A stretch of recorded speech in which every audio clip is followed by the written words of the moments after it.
انبیاء اکرام اولیاء اکرام باوجود اس کے کہ اللہ تعالیٰ ان کو بڑے منصب عطا کرتا ہے مگر یہ منصب پر مغرور نہیں ہوتے، غرور نہیں کرتے، گھمنڈ نہیں کرتے، عاجزی اختیار کرتے۔ بزرگان دین فرماتے ہیں کہ عاجزی حضرت آدم علیہ السلام کی وراثت، یہ حضرت آدم کی سنت ہے۔ عاجزی کیا ہے؟ اگر عاجزی نہ ہوتی تو توبہ نہ کرتے، توبہ کی اور توبہ کی تو پھر جنت سے آئے تھے، جنت کی طرف لوٹ گئے۔ عاجزی حضرت آدم کی سنت ہے، اور گھمنڈ اور غرور کس کا طریقہ ہے؟ یہ ابلیس کا طریقہ ہے، آج تک اڑا ہوا ہے۔ اور یاد رکھیے انبیاء اکرام اولیاء اکرام باوجود اس کے کہ اللہ تعالیٰ ان کو بڑے منصب عطا کرتا ہے مگر یہ منصب پر مغرور نہیں ہوتے، غرور نہیں کرتے، گھمنڈ نہیں کرتے، عاجزی اختیار کرتے۔ میں نے ایک واقعہ پڑھا تو ہل گیا تھا، انبیاء کا کیا حال تھا تو ہماری اوقات کیا ہے۔ ہم چھوٹی چھوٹی باتوں پہ فخر اور گھمنڈ ظاہر کرتے ہیں، ایک دوسرے پہ فوقیت ظاہر کرنے لگتے ہیں۔ موسیٰ علیہ السلام کوہ طور پر جاتے ہیں، اللہ سے ہم کلام ہوئے، رب تبارک و تعالیٰ نے ارشاد فرمایا موسیٰ کل جب کوہ طور پر لاؤ تو اپنی پوری امت پہ ایک نظر ڈالنا، اور تیری امت میں جو سب سے بڑا گناہ گار ہو اس کو کوہ طور پر ساتھ میں لے آ۔ میں دیکھنا چاہتا ہوں کہ تیری امت میں تیرے نزدیک سب سے بڑا گناہ گار کون ہے، تو کس کو سب سے بڑا گناہ گار خطا کار سمجھتا ہے؟ حضرت موسیٰ نے وعدہ کیا پروردگار میں بنی اسرائیل کے سب سے بڑے گناہ گار کو کل ڈھونڈوں گا، تلاش کروں گا اور تیری بارگاہ میں حاضر کروں گا۔ موسیٰ علیہ السلام آئے، دوسرا دن جب وہ کوہ طور پر جانے کا وقت آیا تو آپ تنہا کوہ طور پر جا رہے ہیں، ساتھ میں کوئی نہیں۔ کوہ طور پر پہنچے، رب نے ارشاد فرمایا موسیٰ وہ گناہ گار کو نہیں لائے، کہ رب کائنات میں نے پوری بنی اسرائیل پہ نظر ڈالی، میں نے اپنے سے بڑا گناہ گار کسی کو نہیں پایا۔ اللہ بتائیے، نبی ہے۔ رب نے ارشاد فرمایا موسیٰ بس یہی عاجزی تو ہم دیکھنا چاہتے تھے، اور اسی عاجزی نے تجھے یہ شرف دیا کہ ہم تجھ سے ہم کلامی کر رہے ہیں۔ تو جو جتنا جھکتا ہے اتنا اس کا مقام و مرتبہ بلند ہوتا ہے، اور یہی رسول اللہ میں عاجزی تھی۔ سرکار تو تمام انبیاء کے سردار، ساری کائنات کا مالک بنا دیا پروردگار، مگر اس کے باوجود عالم کیا تھا؟ صحیح بخاری کی حدیث ہے، مسلم میں موجود ہے، ترمذی میں ہے، نسائی میں ہے، امام احمد نے مسند میں احمد میں لکھا، امام ابن ابی شیبہ نے المصنف میں لکھا، میرے پاس متعدد حوالے ہیں کہ ایک یہودی اور ایک مسلمان کا آپس میں جھگڑا ہو گیا۔ یہودی نے کہا کہ موسیٰ علیہ السلام اور یونس علیہ السلام سب سے افضل، مسلمان نے کہا نہیں، ہمارے نبی تمام انبیاء سے افضل ہے، موسیٰ سے بھی افضل ہے، حضرت یونس سے بھی افضل ہے۔ یہودی نہیں مانا، مسلمان کو غصہ آیا، اٹھایا ایک تھپڑ رسید کر دیا یہودی کے گال پر۔ یہودی رونے لگا، غصہ آیا، اس کو کہا چل تیری شکایت میں تیرے ہی نبی محمد سے کرتا ہوں صلی اللہ علیہ وسلم۔ اس کو کھینچتے ہوئے لے گیا اور کہا کہ محمد صلی اللہ علیہ وسلم فیصلہ کیجئے، ہمارے درمیان اختلاف ہو گیا، میں نے کہا کہ یونس اور موسیٰ سب سے افضل ہے۔ اس بات پہ ناراض ہوا اور اس نے مجھے تھپڑ مارا۔ اللہ کے نبی نے نہیں کہا تو نے بہت اچھا کام کیا، جبکہ یہ حقیقت تو یہی، ہمارا ایمان اور عقیدہ یہی ہے کہ سب سے افضل کون ہے؟ رسول اللہ۔ لیکن دیکھیے تعلیم دینے کے لیے آپ نے کیا فرمایا؟ بخاری کے الفاظ فرمایا لا یقولن احدکم انی خیر من یونس ابن متى، کہے لوگو تم میں سے کوئی مجھے یونس ابن متى سے بہتر قرار نہ دے۔ حالانکہ حقیقت کیا ہے؟ حقیقت یہی ہے کہ حضور تمام نبیوں سے افضل ہے۔ عاجزی یہ رسول اللہ کی سنت ہے۔ اور ابو بکر صدیق کی عاجزی کا کیا حال تھا؟ حضرت امام احمد، ان کی کتاب امام احمد ابن حنبل کی الزہد، اس کی حدیث نمبر 560 ہے کہ ابو بکر صدیق اکثر یہ آہ کہتے، آہ کہہ کے کہتے، آہ کاش میں ابو بکر نہ ہوتا بلکہ کسی مومن کا پہلو کا ایک بال ہو۔ حضرت عمر کہتے تھے میں کاش ابو بکر کے سینے کا بال ہوتا، اور حضرت ابو بکر عاجزی میں کیا کہتے تھے؟ کاش میں کسی مومن کے پہلو کا ایک بال ہوتا۔ اور یہی تعلیم غوث اعظم کی ہمیں تعلیمات میں ملتی ہے کہ جب آپ طالب علمی کے دور میں تھے، آپ کا ایک ساتھی ہوا کرتا تھا جس کا نام تھا ابن سقا، اور ایک اور ساتھی تھا جس کا نام تھا عبداللہ بن علی تمیمی۔ بڑے ذہین تھے یہ پڑھنے میں دونوں۔ ابن سقا بڑا ذہین تھا پڑھنے میں، اس کو اپنے علم پہ بڑا غرور اور گھمنڈ تھا۔ بغداد میں اس زمانے میں ایک وقت کے بہت بڑے ولی آئے، اس کو ملا علی قاری نے نظرۃ الخاطر الفاتر صفحہ نمبر 101 پر اس واقعے کو نقل کیا جو میں بیان کر رہا ہوں، حوالہ بھی سنیں۔ وقت کے بہت بڑے ولی آئے تھے، ابن سقا غوث پاک کے پاس آتا ہے اور عبداللہ بن علی تمیمی جو اس کا دوسرا ساتھی تھا ان کے پاس آتا ہے اور کہتا ہے کہ ایک بہت بڑے بزرگ آئے ہیں، آج مسجد میں خطاب کریں گے، بڑا چرچا ہے ان کا۔ تو میں نے ارادہ کیا کہ ان کی بزرگیت کا امتحان لیا جائے، تو میں نے 10 سوال تیار کیے۔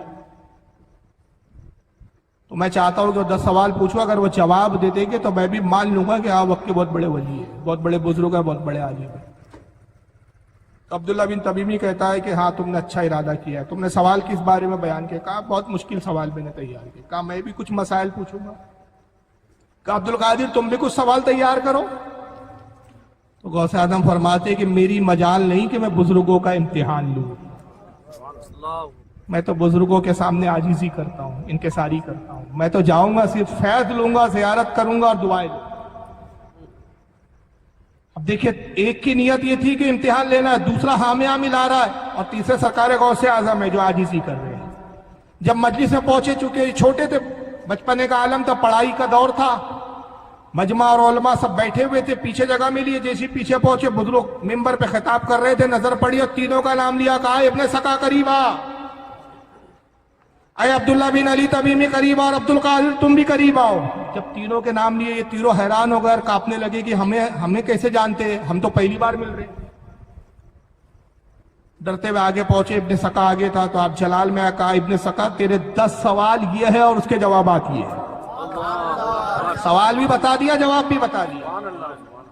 کہا عبداللہ بن علی تو نے جو مسائل سوچے یہ تیرے مسئلے یہ ہے اور اس کا جواب یہ ہے، اور کہے ابن سقا تجھے اپنے علم پہ بڑا غرور اور گھمنڈ ہے، تو میں دیکھ رہا ہوں کہ تو وقت کا بہت بڑا عالم بنے گا، فاضل بنے گا، تبلیغ کرے گا، مناظرے کرے گا، تیرے ہاتھ پر سینکڑوں عیسائی ایمان لائیں گے مگر تیری اپنی خود کی موت کفر پر ہوں گی۔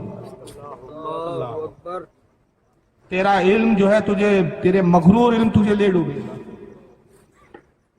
اور عبداللہ بن علی سے کہا کہ سن تو بہت بڑا تاجر بنے گا، بہت مال کمائے گا، بادشاہ کا خاص معتمد ہوں گا، بادشاہ سے بڑی قربت ہوں گی تیرے علم کی بنیاد پہ بادشاہ اپنے سے قریب رکھیں گا، مگر تیرا حال یہ ہوگا کہ 2 رکعت نماز پڑھنا بھی تجھے سکون سے نصیب نہیں ہوگا۔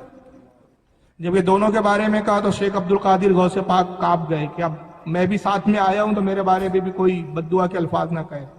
مگر جب غوث اعظم کی طرف نگاہ اٹھائی، مسکرائے، خوش ہوئے، ممبر سے خود اترتے ہیں، غوث اعظم کے ہاتھ کو بوسہ دیا، ہاتھ پکڑا، ممبر میں بٹھایا، کہ عبدالقادر یہی وہ بغداد کا ممبر ہے، میری نگاہ دیکھ رہی، اسی بغداد کے ممبر پہ تو کہیں گا قدمی حاضی علی رغبتی کل ولی اللہ، اے لوگوں دنیا کے تمام اولیاء کی گردنوں پر میرا قدم، یہی وہ ممبر ہوں گا۔ عبدالقادر اس وقت میں زندہ نہیں رہوں گا، آج میں اس کی تصدیق کروں، میرا قدم میرے قدم۔